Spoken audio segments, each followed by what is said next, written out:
Commençons ces nouvelles en bref avec cette information.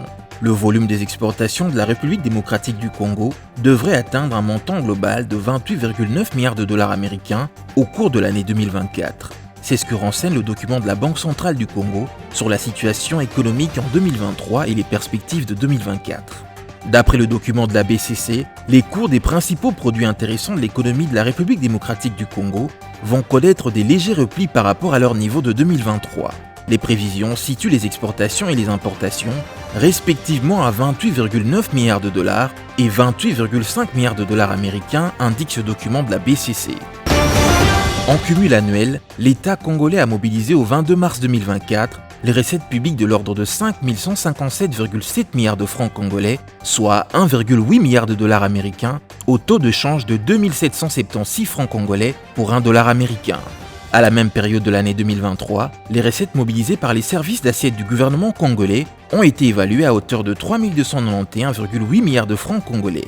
Comparant les deux périodes, il ressort que les services d'assiette ont mobilisé 1865,9 milliards de francs congolais de plus que l'année dernière. Autre information à présent, très dépendante de la conjoncture internationale, l'économie de la République démocratique du Congo devrait enregistrer un repli de sa croissance économique en 2024 par rapport à son niveau de l'année dernière.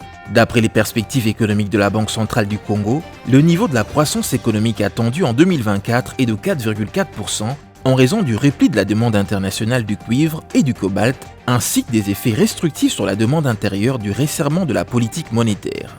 D'après une note de la conjoncture économique publiée en février 2024 par la BCC, le Fonds monétaire international a projeté la croissance économique de la République démocratique du Congo à 5,7% en 2024.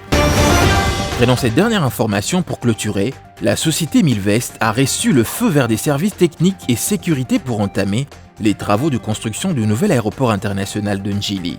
Cette importante décision a été prise à l'issue de la présentation du plan directeur des dits travaux lors de la séance de travail présidée par le vice-premier ministre, ministre de la Défense nationale et ancien combattant Jean-Pierre Bemba. En effet, l'ensemble des services techniques de sécurité, notamment la maison civile du chef de l'État, la force aérienne, la garde républicaine, la DEMIAP et le génie civil militaire ont passé en revue ce plan dans les moindres détails.